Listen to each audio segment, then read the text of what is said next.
Saludos a todos, esto es El Psicopodcaster. Como cada martes hablamos de psicología y divulgación. El martes pasado hablamos de 5 de los 25 clichés de la psicología, pero el martes anterior hablamos de psicoterapia breve. De ese podcast, pues me ha pedido bastante gente al correo que desarrollase pronto la segunda parte y por eso esto es lo que vamos a ver hoy, la segunda parte, psicoterapia breve estratégica. Y está presentado a medias entre psicología, divulgación y el caso clínico. El próximo jueves, ya sabéis que los jueves son para la prevención de riesgos psicosociales, terminaremos con un tema que empezamos hace poco, la adicción al trabajo. En este caso será la adicción al trabajo 2. También me han pedido que en riesgos psicosociales hable del síndrome de quemarse en el trabajo o síndrome de burnout. Así que, pues pronto tendremos seguramente varios podcasts al respecto porque es un tema que con uno solo se queda muy corto. Quedaros unos minutos para escuchar este podcast que ha quedado muy entretenido y muy interesante. Así que, dentro. Psicoterapia breve estratégica. Ya escuchamos el podcast de psicoterapia breve y lo dejamos justamente a las puertas de empezar a explicar qué es la psicoterapia breve estratégica. A veces lo vais a poder encontrar como PBE, psicoterapia breve estratégica. Esta variante está aún más enfocada a un grupo de conductas que podemos denominar como hábitos negativos y le vamos a asociar dos términos, rápida y efectiva. Ya sabéis que cuando en psicología hablamos de conducta o negativo, no lo hacemos nunca en el plano moral. Por hábitos negativos nos estamos refiriendo a conductas estables en el tiempo que terminan por configurar toda una serie de consecuencias no deseables para la persona. En psicoterapia breve, o en general en psicoterapia, no consideramos que a las personas haya que cambiarles su forma de ver las cosas o sus hábitos, sin facilitarles algo mucho más operativo a cambio. Es decir, no quitamos una columna sin haberla apuntalado antes. Si la demanda de la persona es cambiar algún hábito de pensamiento o conducta, antes tenemos que planificar el hábito o la conducta que lo va a sustituir.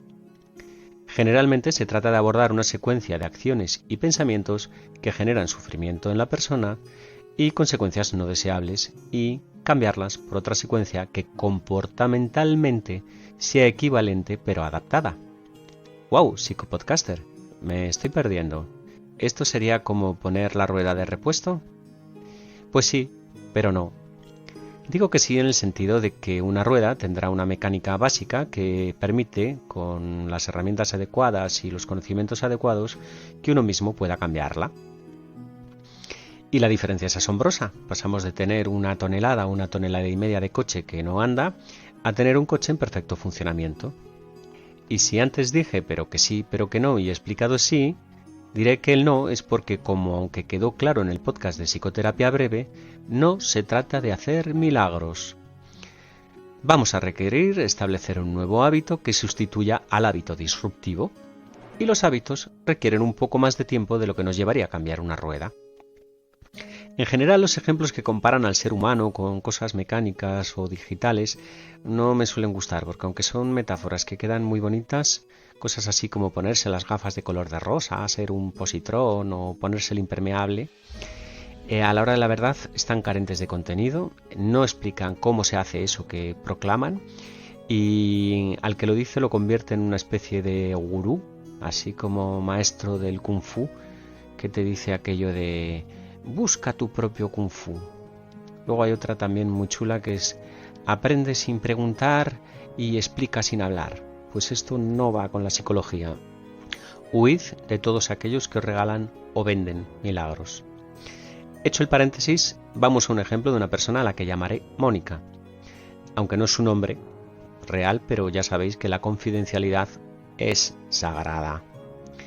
Finalizando ya un proceso terapéutico por otro motivo, distinto al que voy a explicar ahora, me comentaba lo siguiente.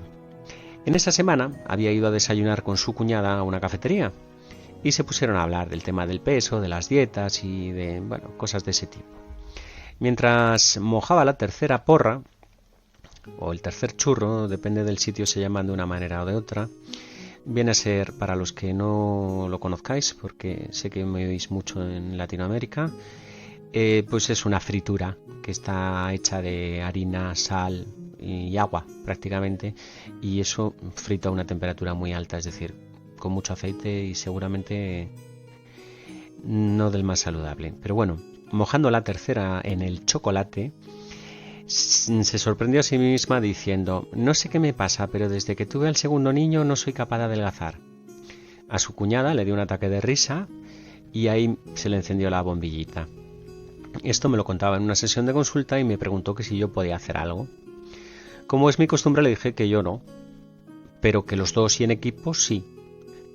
Más o menos en 2 sesiones, es decir, en 2 semanas, en las que fue rellenando una serie de registros que le indiqué en ese momento, registros de autoobservación, vimos que había 4 factores esenciales que mantenían el problema. Regulaba la ansiedad a través de la ingesta de comida. Sus elecciones nutricionales eran siempre las más calóricas y las menos saludables. Tenía, si es que existe la expresión, un sedentarismo galopante. Y además tenía la sensación de que no comía tanto, porque las conductas de picoteo y las comidas fuera de hora no las echaba en la cuenta mental de todo lo que comía. Junto con una experta en nutrición, confeccionaron un listado de alimentos que eran más saludables. Nosotros, Mónica y yo, entrenamos técnicas eficientes de regular la ansiedad sin necesidad de darse atracones. Fijamos unas metas de actividad que en aquel tiempo se registraban con podómetro, hoy serían con las apps de los teléfonos.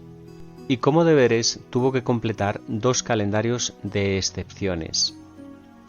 El primero echando la vista atrás de lo que había hecho el año anterior y otro con las excepciones del tiempo presente, es decir, desde ese día de la terapia en adelante. Por excepciones entendemos cosas como una boda, un cumpleaños, etcétera. Excepciones, ¿vale? Esto del calendario, tengo la experiencia de que no se entiende fácilmente y lo voy a explicar más detalladamente después de un paréntesis. Así que se abre paréntesis. Aclarar que entre los 3, nutricionista, paciente y yo, acordamos que no estábamos hablando de una dieta, o al menos de dieta en el sentido de que fuera a durar un tiempo y luego ya sabemos lo que pasa. Se trataba de generar nuevos hábitos estables alimentarios. No se prohibía nada, pero sí se restringía la cantidad y la frecuencia con la que determinados alimentos se podían ingerir. Buscábamos algo con lo que se pudiera comprometer y que fuese sostenible en el tiempo y para toda la vida. Se cierran paréntesis. En cuanto al tema de los calendarios, pues se imprimen 2, el primero del año anterior y el siguiente del año presente. Hasta ahí nada que entender. Tanto en el uno como en el otro vamos a usar un código de semáforo para marcar si hemos comido bien, regular o mal. Verde no hemos hecho una excepción. Ámbar hemos hecho una excepción pero con un contenido calórico medio y una cantidad de ingesta media. Y rojo pues tirando a descontrol. El calendario del año presente pues todo el mundo lo comprende. Cada día se va marcando con el color que corresponde según hayamos comido bien, regular o mal. Los líos vienen con respecto al calendario del año anterior. Los clientes me preguntan: ¿cómo sé yo lo que comí el 8 de marzo del año pasado si no me acuerdo ni de lo que he comido hoy? Pues claro que no lo sabes. Y no se trata de anotar lo que comiste, por ejemplo, un plato de lentejas. Se trata solamente de poner el color. Y lo que sí que sabemos, lo que sí podemos saber, es que, por ejemplo, en mi cumpleaños me pasé. Y en otros tantos cumpleaños que he tenido a lo largo del año con los compañeros de la oficina o familiares. O también fechas concretas. A lo mejor los 3 meses de verano te dejaste un poquito. O en las navidades, etcétera. Ya me entendéis. Aparte también uno tiene claro si por ejemplo antes del verano estuvo 15 o 20 días haciendo dieta, lo cual podríamos poner en verde. Hay cosas de las que sí nos acordamos, más o menos porque sabemos nuestra tendencia más o menos. Y por eso vamos a poder rellenar este calendario. También digo que cuando generalmente hay problemas de este tipo, la mayoría de los días del calendario serán entre el rojo y el naranja. Y también digo otra cosa, ante la duda de si tal época o tal día era rojo o naranja, poner rojo. Esto no es para lamentarse, esto es para contrastar con lo que vamos a hacer en adelante. En realidad, lo que buscamos es conocer la dominancia del color del calendario anterior. Así que sobre cómo rellenar el calendario del año pasado, no os hagáis grandes preguntas porque es incluso más sencillo que rellenar el del tiempo presente. Volvemos a Mónica. En la sesión en la que me trajo cumplimentado su calendario del año anterior, hubo un momento muy bonito. De esos en los que ves que la cliente pues ha tenido lo que llamamos un insight. Es decir, de pronto y de golpe ha captado su propia realidad. ¿Ahora puedes comprender por qué no pierdes peso?, le pregunté. Y a medio camino entre sentimientos de vergüenza, tristeza y culpa, cosa que abordamos, me contestó que sí. ¿Y cómo abordamos esos sentimientos? Es algo más complicado de lo que voy a explicar, pero la conclusión final fue que hasta ese momento no era culpable de lo que había hecho, pero de ahí en adelante ya era responsable de cambiarlo. En psicoterapia breve estratégica, en psicoterapia en general, ¿vale?, hay siempre que remarcar el compromiso con la terapia y con los nuevos objetivos. Bien, pues muy motivada, le pedí que de ahora en adelante el siguiente calendario, el del año presente, lo fuese rellenando con el color que correspondiese. Por supuesto se pide veracidad, porque engañar al psicólogo está chupao, pero para este caso engañar a la báscula pues no tanto. Y en realidad tampoco engañas a la báscula, se engaña a uno mismo.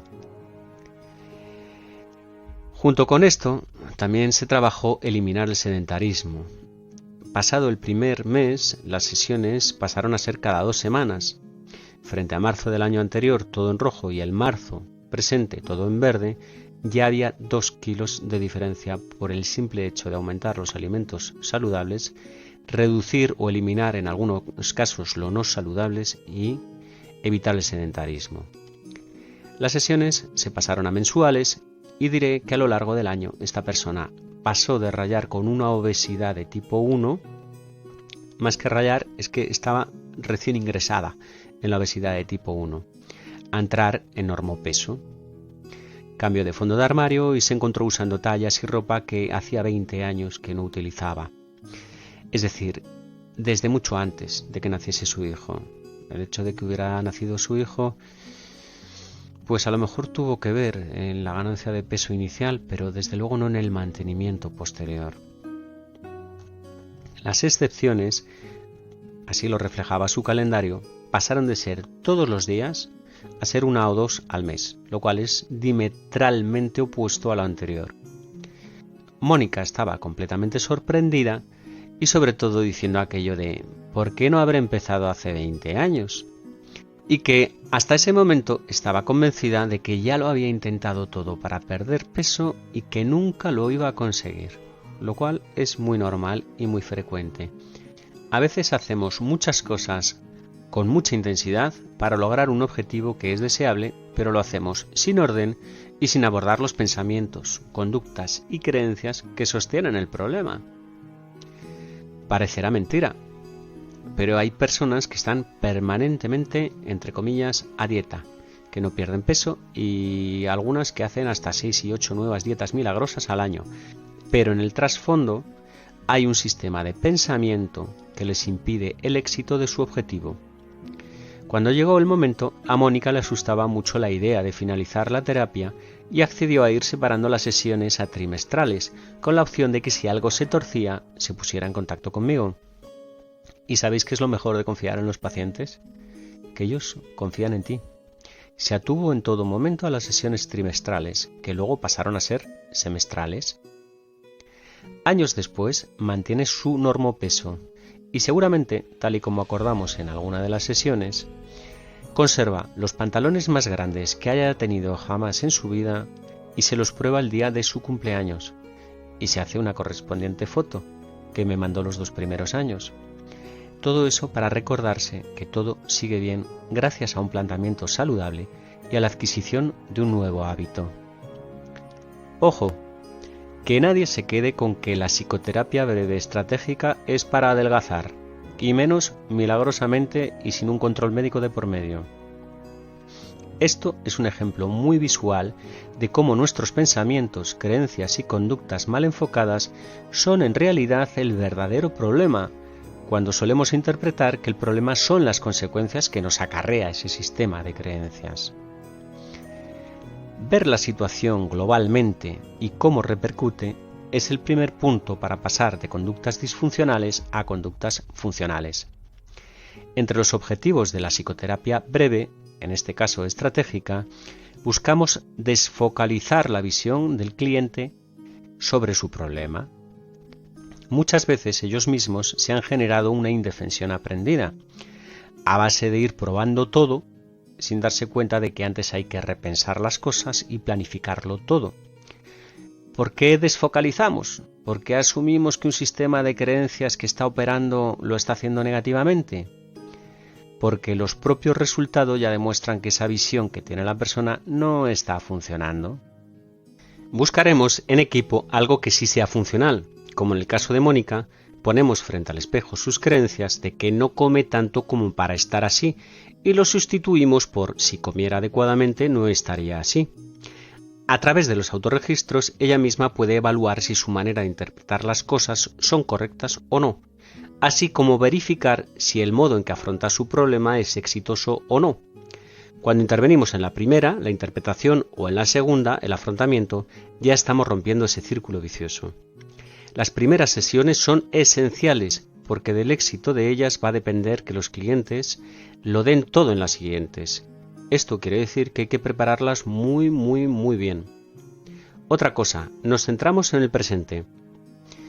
En el caso de Mónica la pregunta fue: ¿cuántos años tiene tu hijo? 8. Vale, pues vamos a ver si hay algo más actual que pueda estar operando en tu mente y que mantenga tu problema de sobrepeso. Seamos prácticos, centrémonos en el presente y huyamos de las ideas que nos justifican y nos cronifican sistemas disfuncionales de pensamiento. En cuanto al número de sesiones, como siempre, dependerá del problema y su dificultad, así como del grado de implicación de la persona que consulta. Pero en el caso de Mónica me parece un muy buen ejemplo y muy ilustrativo, porque si veis, los cambios y las mejorías continúan más allá de la terapia, y la meta incluso se alcanza haciendo supervisiones puntuales cada muchos meses en los que prácticamente se pregunta ¿cómo sigues? Y se resuelven dudas. La terapia, más allá del tipo que sea, siempre ha de tener el objetivo básico de que ha de generar autonomía y nunca dependencia. Las terapias prolongadas y frecuentes tienen todo el sentido del mundo cuando la problemática es diferente. Ya hablamos de ello en el podcast anterior de psicoterapia breve. Pero psicoterapia breve estratégica permite marcar objetivos muy funcionales y alcanzables y dirigidos a que el cliente gane la máxima autonomía en el menor tiempo posible. Otra cosa que digo a los clientes en terapia: tomad nota de todo, porque estos mismos esquemas que os sirven para hoy os pueden servir para problemas del mañana y a lo largo de toda vuestra vida. Autonomía, recordar. Así que, a la pregunta de si esto es como cambiar una rueda de un coche, pues vosotros mismos podéis entender que la respuesta correcta era que sí, pero que no. Lo que sí que os digo es una frase que leí el otro día, aunque lamento no sé de quién, pero venía a decir algo así: la perfección no es añadir más cosas, sino llegar al punto en que no se puede seguir simplificando.